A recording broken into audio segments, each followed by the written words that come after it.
that briefing. Well, that was Iran's foreign minister speaking in Istanbul. Let's go back to Strategic Analysis Australia Director Peter Jennings, who's stayed with us listening to that press conference.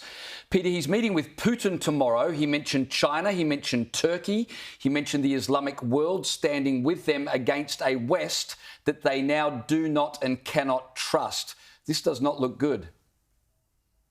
Yes, I thought Minister Abbas looked pretty lonely up on that stage, James. And if your best friend in the world is Vladimir Putin, you know you're kind of scraping the bottom of the barrel in terms of options at this stage.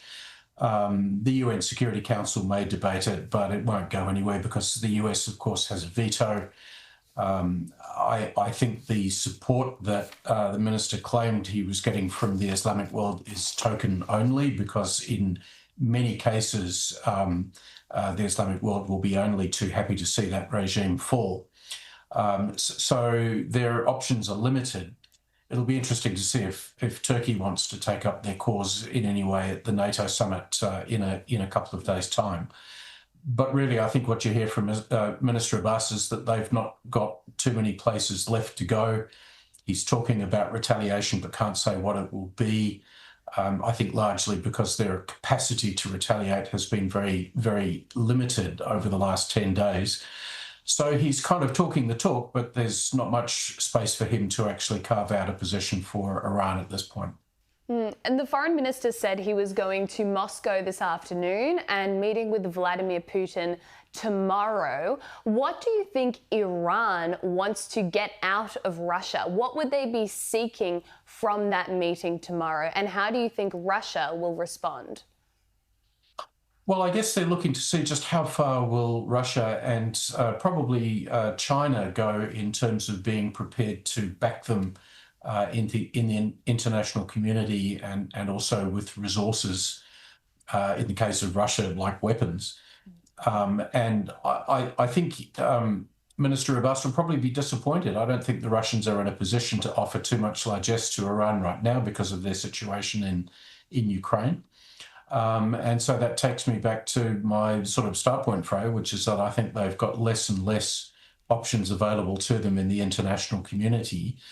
You know, the minister looks like he's kind of isolated, trying to make things happen in Istanbul, while his regime back home looks like it's on its last legs. And what remains to be seen is whether or not the Iranian people really are as foursquare behind the regime as he claims. I'm not sure that they are.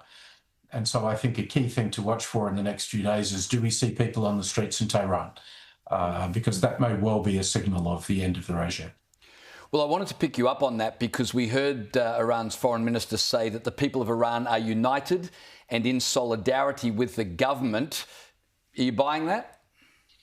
No, I'm not. I mean, it's clear that they're able to mobilise people out onto the streets. There was a protest, I think, of about 10,000. It was claimed in Tehran in the last 36 hours or so, James. And so it's not that they are completely without support, but we also know that there are very significant numbers of young Iranians, in particular, young Tehranis, who are not supporters of the regime, and it is only through brutal repression that the regime is able to continue its hold on power. And at the same time, we're seeing food shortages, medicine shortages, rolling power blackouts, which has been the case in Tehran for months now. It's not because of the Israeli attacks. And so all of these things, I think, just goes to, you know, a very, very fragile moment. And I think as soon as Iranians decide that they don't need to be scared of the regime any longer, that may well be its end point. Yeah, and the foreign minister was pressed in that press conference just then on how he would respond to Trump's ultimatum of either make peace or accept the consequences of all-out strikes from the US. He was quite coy in how Iran would respond, clearly saying they don't trust the West to negotiate anymore, but not giving any details about what an Iranian military response might look like. Based on what we've just heard from the foreign minister, what do you think Iran will do next? Well, on the diplomatic front, I think their options are very few indeed. And there was a sort of a confusion in the minister's comments about were they open to negotiation or not. And I don't think he's got a credible answer for that. In terms of military responses, well, it seems that Israel has done a very effective job of significantly reducing the number of missile launches that Iran has. I've heard a figure to say that the Israelis are claiming they've destroyed 50%, half of all launches. And so that very significantly constrains what they can do by way of missile attacks. And there's one thing that's left, Freya, and that's their proxies. Hezbollah, the militia groups that they support in Iraq, the Houthis. Do they have the capacity now to direct those forces to go out and attack ships in the Red Sea or the Straits of Hormuz? Can those proxy forces cause attacks on American bases through Iraq, for example? That, I think, is a bit of an unknown quantity at this moment, except to say that up until now there hasn't been very much. And I think that just goes to the complete collapse of the Iranian command and control system through their Islamic Revolutionary Guards to actually mobilize these proxy groups. So, you know, for me, that's something to test, is to see if they can do more than they have. But so far, the response has been very limited and not enough really to, you know, change the basic strategic equation that we're now seeing in the region. The other thing I want to ask you about, Peter, while we've got you, is obviously Iran's military capabilities have been massively limited. But what about terror cells right throughout the West? Surely the threat of terrorism now in Western countries is very high. Do you agree with that? And what should Western governments, including our own, be doing as a result of events today? Well, there's certainly an elevated risk of that, even if it's not necessarily being centrally directed by the Iranian regime. And that is simply, when you see instances like this, that often becomes a spur for extremist individuals to want to move against Western targets. So I think our governments will be and need to be alive to that risk, which could be anything from incidents involving so-called lone wolves, the sort of knife attacks that we've seen over past years in Australia, through to more serious things which might happen in the Middle East region itself against American forces.